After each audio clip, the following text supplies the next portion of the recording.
Ever noticed how native English speakers use their voices to emphasize important words and help you follow what they're saying?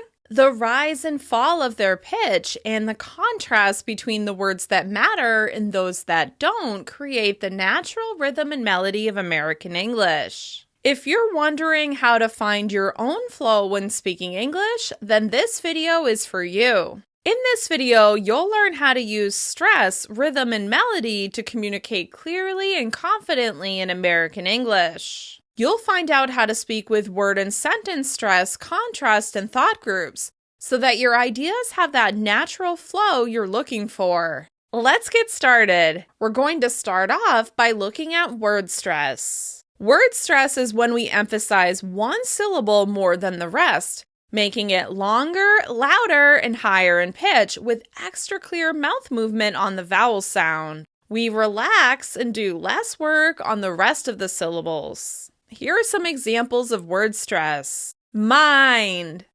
now, bring, ready, around, forecast, challenge, engineer, umbrella, neighborhood. Could you hear how one syllable of each word stood out more than the rest? The stress syllable was longer, louder, and higher in pitch with extra clear mouth movement, even on those one-syllable words. If you're having trouble pronouncing a word, figure out which syllable is stressed and focus attention on that syllable using your voice. If you're starting to feel like stressing a syllable is a lot of work for our mouths, remember that we actually relax and even reduce the rest of the syllables. Let's hear them again. Mind, now, bring, ready, around, forecast,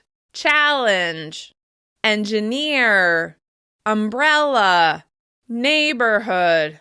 Did you notice how the rest of the syllables were more relaxed? They were shorter, quieter, lower in pitch, with less effort on those vowel sounds. A lot of languages give equal weight and importance to each and every syllable. You might use volume to emphasize a syllable, but you won't significantly change your pitch, lengthen one syllable more than the rest, or move your mouth more on one vowel sound while relaxing or reducing the rest. Because you're so used to producing syllables the way you do in your native language, it can take time, patience, and practice to create this contrast. Let's move on to sentence stress so that you can see what I mean. In order to speak English more efficiently, we don't give every syllable of every word equal emphasis. Instead, we highlight the most important words by stressing these key syllables. The words that express your meaning are called content words. If you only say these content words, people will still understand what you mean.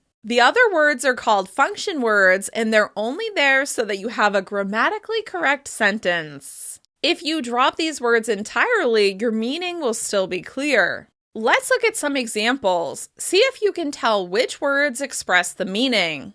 I've been working as an engineer for over 10 years, but I'm ready for a new challenge. I've been working as an engineer for over 10 years, but I'm ready for a new challenge. I've been working as an engineer for over 10 years, but I'm ready for a new challenge. When you feel frustrated, it helps to take a walk around the neighborhood to clear your mind. When you feel frustrated, it helps to take a walk around the neighborhood to clear your mind.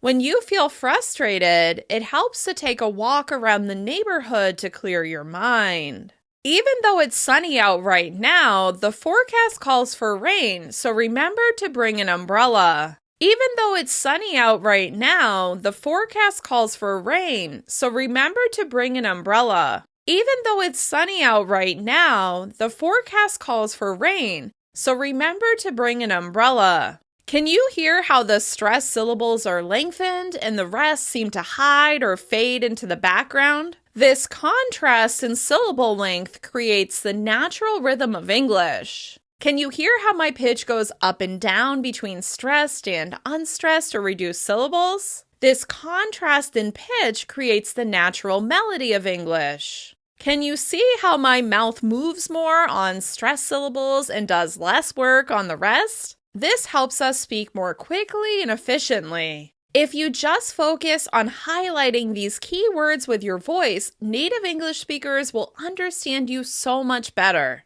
Because we're so used to hearing people emphasize these key syllables, we're listening for them in order to identify which words you're saying. If no syllable stands out, native speakers have to listen extra carefully to decipher what you're saying. To make sure your message and your meaning are clear, stress the right syllables of your most important words. Now that you understand how stress, rhythm, and melody work, it's time to help you find your flow in English. To help people follow what we're saying, we break longer sentences into thought groups. Thought groups are chunks of words that go together. Packaging words together helps people follow your ideas and keeps people listening when you're speaking at length. Of course, it also gives you a little time to breathe. Using thought groups is another way for you to highlight the most important words and ideas with your voice. Let's return to our examples. Can you hear which words stand out the most? Do you hear any short pauses or changes in pitch mid-sentence? I've been working as an engineer for over 10 years, but I'm ready for a new challenge. I've been working as an engineer for over 10 years, but I'm ready for a new challenge. I've been working as an engineer for over 10 years, but I'm ready for a new challenge. When you feel frustrated, it helps to take a walk around the neighborhood to clear your mind. When you feel frustrated, it helps to take a walk around the neighborhood to clear your mind. When you feel frustrated, it helps to take a walk around the neighborhood to clear your mind. Even though it's sunny out right now, the forecast calls for rain, so remember to bring an umbrella. Even though it's sunny out right now, the forecast calls for rain, so remember to bring an umbrella. Even though it's sunny out right now, the forecast calls for rain, so remember to bring an umbrella. As you can hear, every thought group has one word that's stressed the most. We often call this a focus word. This is why you can hear different levels of stress when people are speaking. As I often tell people, trust your ear. If you really linger on the focus word of each thought group, it creates a nice flow between ideas that keeps people listening, interested, and engaged. Let's try it. I've been working as an engineer for over 10 years, but I'm ready for a new challenge.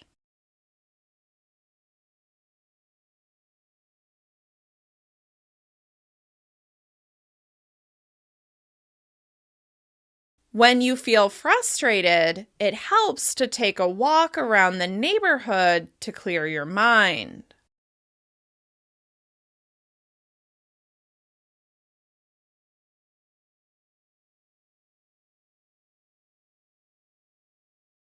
Even though it's sunny out right now, the forecast calls for rain, so remember to bring an umbrella.